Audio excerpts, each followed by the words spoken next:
গাড়িতে নিয়ে যান, সে কি বাঁচবে? তো আজকে যে আমরা যে এখানে দাঁড়িয়েছি, আঙ্কেল আমাদেরকে 5 মিনিটের সময় দিয়েছে, আঙ্কেল হয়তো আমাদেরকে ফোর্স করবে, আমরাও তো কয়েকটা পিঠা খাবো, অথবা উনি আমাদের রক্ত জড়াবে।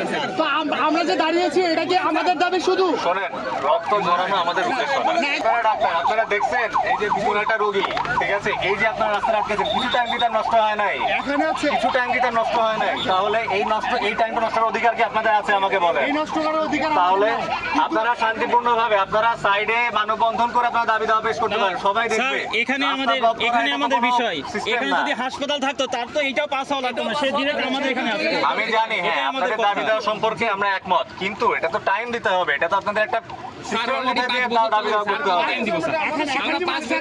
আমরা হচ্ছে ডাক্তার হয়ে যাচ্ছি, মানে কাগজে কলমে ডাক্তার হয়ে যাচ্ছি, কিন্তু এটা তো দেশের সাথে প্রতারণা। জাতির সাথে এই ধরনের কেন হবে? বিষয়গুলো বুঝেন, আপনারা দেশের নীতি নির্ধারণের মহলে থাকেন। জাতির সাথে প্রতারণা, কিন্তু এটা তো আপনি যেটা করছেন সেটাও কি এক রকমের কষ্ট না, জনদুর্ভোগ না? সাময়িক আমরা দীর্ঘমেয়াদী কষ্ট লাঘবের জন্য, দীর্ঘমেয়াদী কষ্ট লাঘবের জন্য এটা আছে, ঠিক আছে। এভাবে স্টুডেন্ট, আপনারা স্টুডেন্ট, ঠিক আছে, এভাবে আপনারা মানববন্ধন করেন, সাইডে, রাস্তার সাইডে, রাস্তাটা ক্লিয়ার রাখেন। আমি বলছি রাস্তাটা ক্লিয়ার রাখেন, আপনারা রাস্তাটা ক্লিয়ার রাখেন। আপনারা কি রাস্তা ক্লিয়ার করবেন কি করবেন না বলেন? হ্যাঁ, তাহলে আমরা হচ্ছে কিছুক্ষণ থাকতে চাই, তারপরে হচ্ছে আমরা রাস্তা ক্লিয়ার করে দিব। আমরা হচ্ছে কিছুক্ষণ না, আমি আপনাদেরকে টাইম দিয়েছি 5 মিনিট, ঠিক আছে। আপনারা রাস্তাটা ক্লিয়ার করে, আমার কথা শোনেন, রাস্তাটা ক্লিয়ার করেন, সাইডে আপনারা মানববন্ধন করেন, আপনাদের ব্যানার প্লাকার্ড যা আছে নিয়ে সাইডে দাঁড়ান, রাস্তাটা খুলে দেন 5 মিনিট টাইম, ঠিক আছে।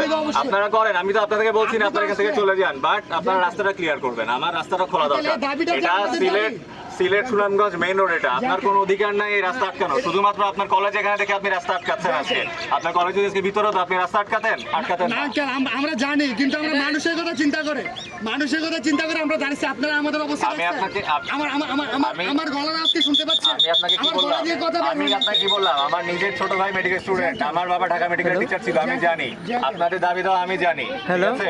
আমি একমত, সম্পূর্ণরূপে একমত আপনাদের দাবি দেওয়ার সাথে, কিন্তু এভাবে জনদুর্ভোগ করে না।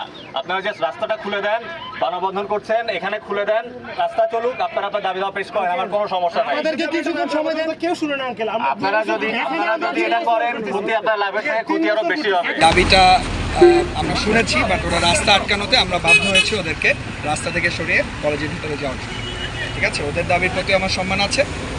এখন যেহেতু এটা চলমান প্রক্রিয়া, আমি কোনো কমেন্ট করব না। কোনো হতাহত হয়নি, কিছুই হয়নি।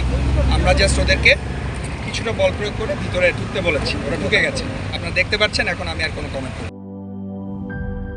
লিলি হালাল বিউটি সোপ, বিএসটিআই কর্তৃক সনদপ্রাপ্ত দেশের প্রথম হালাল বিউটি সোপ। দীপ্তিময় উজ্জ্বল ত্বকের জন্য।